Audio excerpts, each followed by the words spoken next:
Joining us now is the first Public Relations Officer, CSP Benjamin Hundeyin, to give us a police account of what transpired today. Thank you so much for being on the news tonight. We do appreciate your time.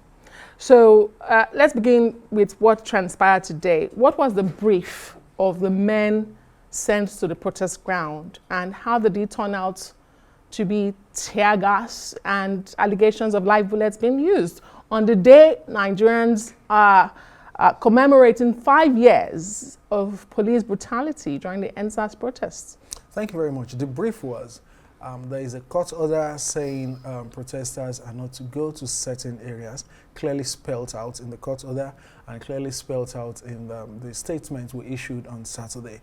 And so for anybody trying to go into these areas, they will be stopped with minimal force.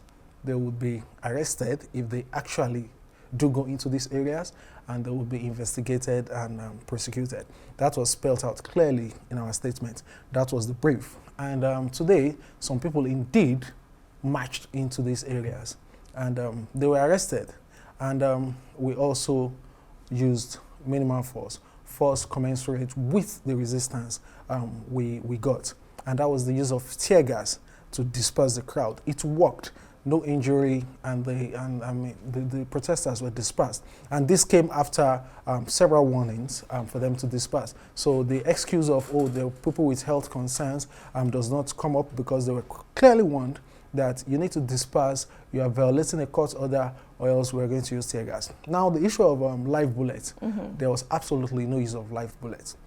It's very common for people to think that the popping sound, the explosion-like sound they hear when tear gas is fired, is that of live bullets. But I can tell you on good authority that live bullet was not used today. Okay, great. So these areas that were outlawed or banned, the 3 armed zones, the courts, and Eagle Square, National Assembly, Force Headquarters, Shehu Shagari Way. But the protesters, some were arrested and tear gas were used at Transcorp. Transcorp, yeah. So the argument is Transcorp was not on that list. How come you dispersed peaceful protests there? Transcorp, how do you respond to that? Transcorp is just like a feeder route into Shehu Shagari Way. So, but it is not Shehu Shagari Way. Like I said, they were moving into restricted area. In fact, some of them did move into restricted area. So for other protesters that did not contravene the court order, yes, there was no confrontation. But for these ones, that was the main reason they were actually arrested.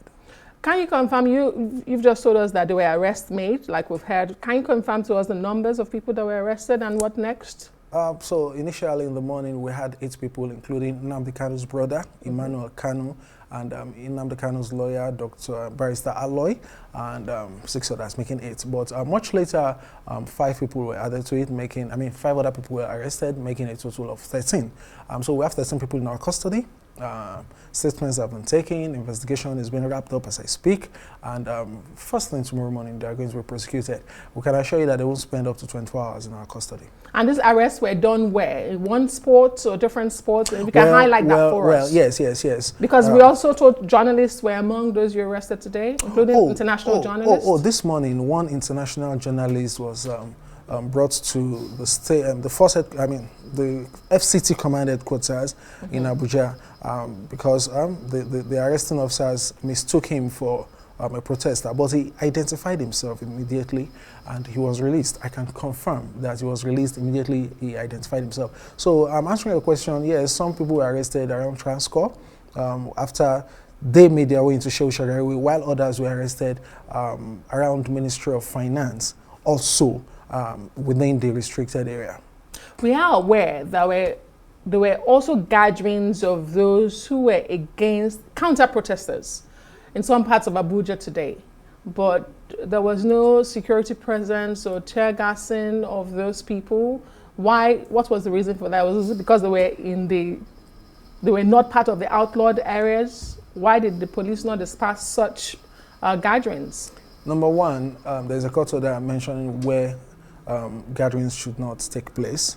So that was a focus. Like you asked at the beginning, what brief did we give our men? Yes. So that was part of it. Number two, we didn't get reports of any of protesters in other parts of Abuja causing traffic gridlock, preventing other Nigerians from moving. If that had come up, definitely we would have responded and made sure that the roads were clear. Tear gassing, was it necessary? When you say that's the minimal force you could use, was that absolutely necessary? Standard operation procedures. It's not just Nigeria.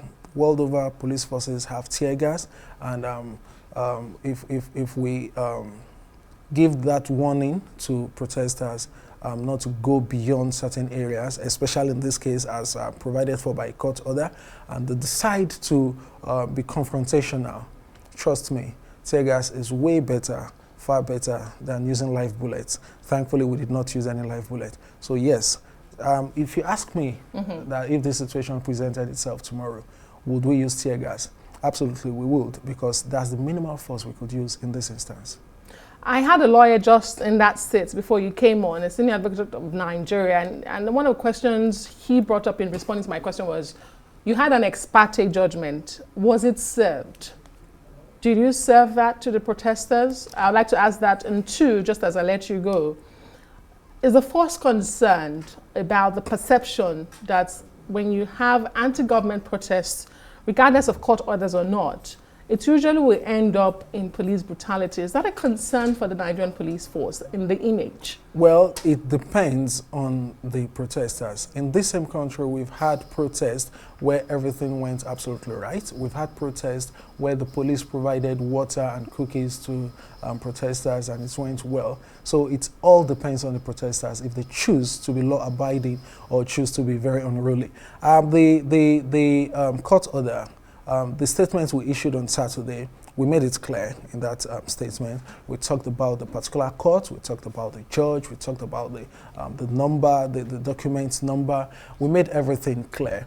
And this came out on Friday. In fact, on that order, it's also made it clear that the other party should be in court this morning by 9 a.m. So we hid nothing. We made everything clear. And we also made it clear to Nigerians that we're going to enforce that order. A good place to leave it. Thank you so much for telling us the side of your story today. The spokesperson of the Nigeria Police Force, Benjamin Hundeyin, for being here. Thank you very much. Thank you.